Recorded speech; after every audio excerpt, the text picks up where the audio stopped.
আসসালামু আলাইকুম। আমরা পুরাতন দলিল এবং নতুন দলিল পড়া শিখব। এটা একটা নতুন দলিল আর এটা হলো একটা পুরাতন দলিল। তো আমাদের পেজে আরও ভিডিও আছে যেটার মধ্যে এই পুরাতন দলিল নিয়ে আমরা আলোচনা করেছি। তো পুরাতন দলিল আমরা এটা দেখিয়েছিলাম আপনাদেরকে আগে, যে একটা দলিলের মধ্যে কি কি থাকে। দেখেন, যদি আপনাকে আমি নতুন দলিলটা দেখাই কি কি থাকার কথা। এই দলিলটার মধ্যে একটু খেয়াল করবেন, এখানে একটা নাম্বার আছে, এটা হলো ক্রমিক নাম্বার। এখানে একটা নাম্বার আছে, এই নাম্বারটা হলো দলিল নাম্বার। এগুলো কিন্তু এই নতুন পুরাতন দলিলেও আছে। এটা আপনারা যদি একটু খেয়াল করেন তাহলে দেখবেন, এই যে একেবারে এই কর্নারে এটা হলো দলিল নাম্বার, আবার এই কর্নারে একটা নাম্বার আছে, এটা হলো ক্রমিক নাম্বার। ঠিক আছে। এরপরে আপনার এই নতুন দলিল কি কি আছে, এই যে এখানে এক নম্বরে আছে সাব রেজিস্ট্রি অফিসের নাম, এরপর দলিলের সারসংক্ষেপ, দলিলের প্রকৃতি, সাফকাওলা, মৌজা আছে, ইউনিয়ন আছে, উপজেলা আছে, জেলা আছে, সম্পত্তির বিবরণ আছে, 2.5% সম্পত্তির মূল্য আছে। এগুলো কিন্তু এই পুরাতন দলিলেও আছে, একটু খেয়াল করবেন। কিন্তু পুরাতন দলিলে কিভাবে আছে দেখেন, ওই যে এখানে এই যে সাফকাওলা, মৌজা আছে, জমির মূল্য আছে, জমির পরিমাণ আছে। এই কথাগুলো এখানে একটু করে লেখা, আবার পড়া যায় না এরকমভাবে লেখা, কিন্তু এই নতুনটার মধ্যে কি একেবারে স্পষ্টভাবে পড়া যায়, যে অফিসের নাম, এরপরে দলিলের প্রকৃতি, এরপরে পরিমাণ এবং মূল্য। এটা কিন্তু এই পুরাতনটার মধ্যেও আছে। এরপরে দলিল গ্রহীতা যারা, তাদের নাম এখানে আছে। গ্রহীতা, হ্যাঁ, এদের নামটা আগেই থাকে, তবে এখানেও দলিল গ্রহীতা আছে এটার মধ্যে। এই যে একটু খেয়াল করবেন, এখানে এই যে গ্রহীতা, এখানে 4 জন গ্রহীতা আছে, আর এখানে আছে দাতা। গ্রহীতার পরে দাতা থাকে। তো নতুন যেটা, এটার মধ্যে তো আপনারা দেখতেই পারতেছেন যে দলিল গ্রহীতা যারা, এদের নাম, ঠিক আছে, এই যে নাম, এরপরে পিতার নাম, এরপরে মাতার নাম, এরপরে জন্ম তারিখ, এরপরে ধর্ম ইসলাম, ব্যবসা, এরপরে জাতীয়তা বাংলাদেশি, এরপরে তার জন্ম নিবন্ধন বা জাতীয় পরিচয়পত্র নং, সব কিন্তু এখানে দেওয়া আছে। এরপরে বর্তমান ঠিকানা, স্থায়ী ঠিকানা, এরপরে সাকিন, সাকিন মানে সে কোন এলাকার, ডাকঘর, এরপরে উপজেলা, জেলা, সব কিছু এখানে দেওয়া আছে। এইগুলোর মধ্যেও আছে, পুরাতনটার মধ্যেও আছে, কিন্তু পুরাতনটা খুব বেশি পড়া যায় না। আপনাদেরকে যদি দেখাই তাহলে দেখবেন যে গ্রহীতা এখানে যারা, ধরেন এখানে আবু সিদ্দিক আছে, আবু সিদ্দিকের বাড়ি আপনার, তার পিতার নাম আছে এখানে মমতাজ হোসেন, এরপরে ধর্ম ইসলাম, পেশা ব্যবসা, এরপরে আপনার এলাকার নাম আছে, উপজেলা আছে, জেলা আছে, সবগুলো কিন্তু আছে এটার মধ্যে। পুরাতনটার মধ্যেও আছে, কিন্তু ওইরকমভাবে পড়া যায় না। আর নতুনটার মধ্যে আপনার খুবই স্পষ্টভাবে পড়া যায়, একেবারে আইডি নাম্বার সহ। আগে তো আর এগুলো ছিল না। ওকে।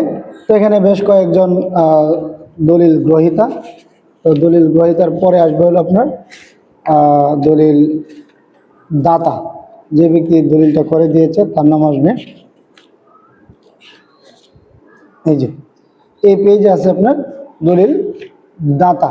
এটার মধ্যেও কিন্তু দলিল দাতা আছে, পুরাতনটার মধ্যে দলিল দাতা আছে, এই যে দাতা, এই যে ওনার নামটা এখানে, ওনার পিতার নাম আছে, এরপরে ধর্ম ইসলাম আছে, ব্যবসা আছে, এরপরে তার এলাকার নাম এবং তার কি উপজেলা এবং জেলার নামটাও কিন্তু এখানে আছে। গ্রহীতা আছে, দাতা আছে, এরপর জমির পরিমাণ এখানে সবকিছু কিন্তু আছে। আর এটার মধ্যেও আছে দলিল দাতা, কিন্তু দলিল দাতার দেখেন কত ডিটেলস এখানে, ঠিক আছে। যে রেজুমিয়া, পিতা রাশিদ, এরপরে মাতার নাম, জন্ম তারিখ, ধর্ম ইসলাম, এরপরে পেশা ব্যবসা, এরপরে জাতীয়তাবাদী, সবকিছু এটার মধ্যে সুন্দর করে দেওয়া আছে।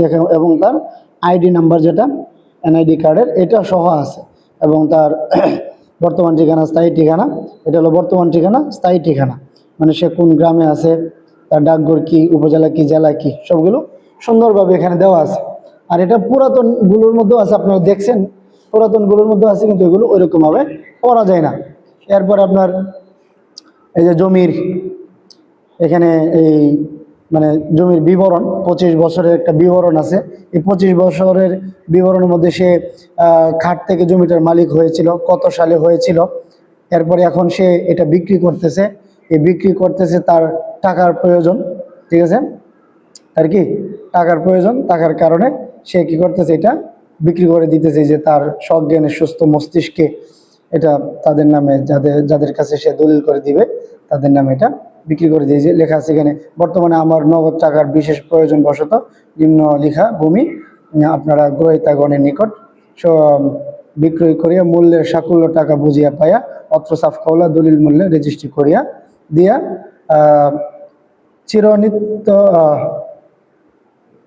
চিরনিঃসত্ত্ববান হইলাম, মানে তার কোনো দাবি দেওয়া নেই।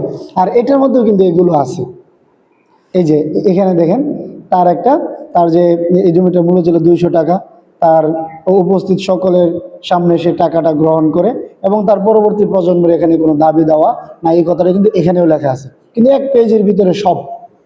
আর নতুনগুলোর মধ্যে সব কিন্তু এখানে আছে, ঠিক আছে। এই যে সে বলতেছে পরবর্তীতে যে ইহাতে আমি বা আমার পুত্র পুত্রাদি ও অলি ওয়ারিশানগণ ক্রমে কাহারও কোনো প্রকার দাবি দেওয়া নাই বা রহিলেক না, যদি কেহ করে আইনত তাহা অগ্রাহ্য বা বাতিল বলে গণ্য হবে, ঠিক আছে।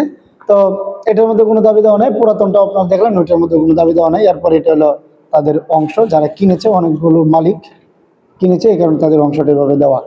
এরপরে এখানে জমির একটু তফসিল আছে, এই তফসিলটা কিন্তু এই পুরাতন দলিলের মধ্যেও আছে।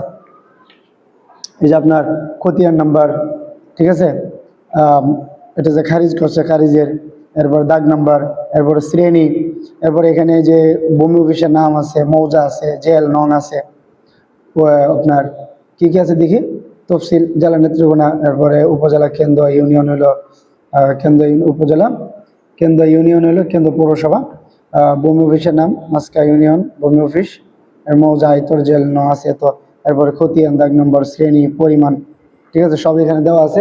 আর এটার মধ্যেও কিন্তু আছে, এটার মধ্যেও আছে, কিন্তু তেমন বেশি পড়া যায় না।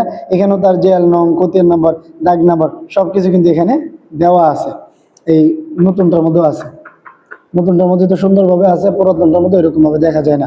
এরপরে জমির চৌহদ্দি আছে, এখানে দক্ষিণে কে, পূর্ব কে, পশ্চিমে কে, সবাই এখানে আছে। জমির পরিমাণটা এখানে দেওয়া আছে, ঠিক আছে, কথায় দেওয়া আছে। সম্পত্তির মূল্য এবং পরিশোধের বিবরণ এটা এখানে দেওয়া আছে। এরপরে হাত নকশা আছে, ঠিক আছে, যে হাত নকশা করে জমিটা এখানে দেওয়া। এখানেও কিন্তু জমির চৌহদ্দি, জমির চারপাশে কে কে আছে না আছে, উত্তরে দক্ষিণে, পুরাতনটার মধ্যেও আছে, আবার নতুনটার মধ্যেও আছে। নতুনটা পড়া যায়, পুরাতনটা এরকম ভাবে পড়া যায় না, কিন্তু আছে, সবগুলোই আছে।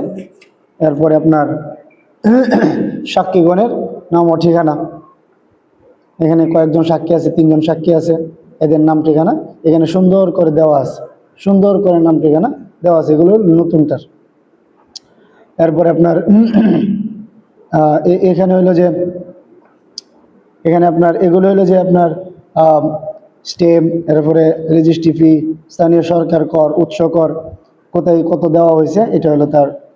এই যে এগুলো হলো ওয়ার্ডার মূল্য, এই যে এগুলো কি, এগুলোর মাধ্যমে এটা দেওয়া হয়েছে। আপনি যদি একটু দেখেন, প্রথম পেজের মধ্যে ছিল, এই যে এখানে কিন্তু এই সবগুলো নাম্বার দেওয়া আছে, এগুলো যদি ওটা হাতে লেখা, এবং যে অফিসার এটা করছে তার কিন্তু এখানে কি স্বাক্ষর দেওয়া আছে, সিল দেওয়া আছে।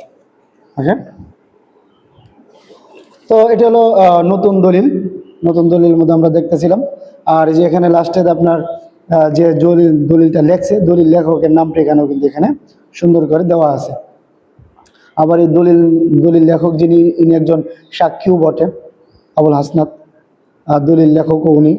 এটা ওনার যে সনদ আছে, যে সনদ নং, উনি কোথায় কাজ করে এটা এখানে দেওয়া আছে। এরপরে ওনার নাম, তারপরে পিতার নাম, এরপরে তিনি কোন জায়গার মানে উনি বাসিন্দা, এটা উপজেলা কি, এই সবগুলো কিন্তু এখানে দেওয়া আছে, ওনার স্বাক্ষর আছে এখানে, ঠিক আছে। তো এগুলো হলো নতুন দলিল, এভাবে পড়া লাগে। আমি আপনাদেরকে একটু দেখানোর চেষ্টা করলাম, ঠিক আছে। তো পুরাতন দলিলটা আপনাদেরকে দেখিয়েছিলাম, আজকে নতুন দলিলটা দেখালাম। আশা করি আপনারা এইভাবে নতুন দলিলগুলো সুন্দর করে পড়তে পারবেন। দলিল সম্পর্কে আপনাদের কোনো ঝামেলা থাকার কথা না। তো যদি ভিডিওগুলো ভালো লাগে তাহলে অবশ্যই পেজ এবং চ্যানেলের পাশে থাকবেন। সকলে ভালো থাকবেন। আসসালামু আলাইকুম রহমতুল্লাহ।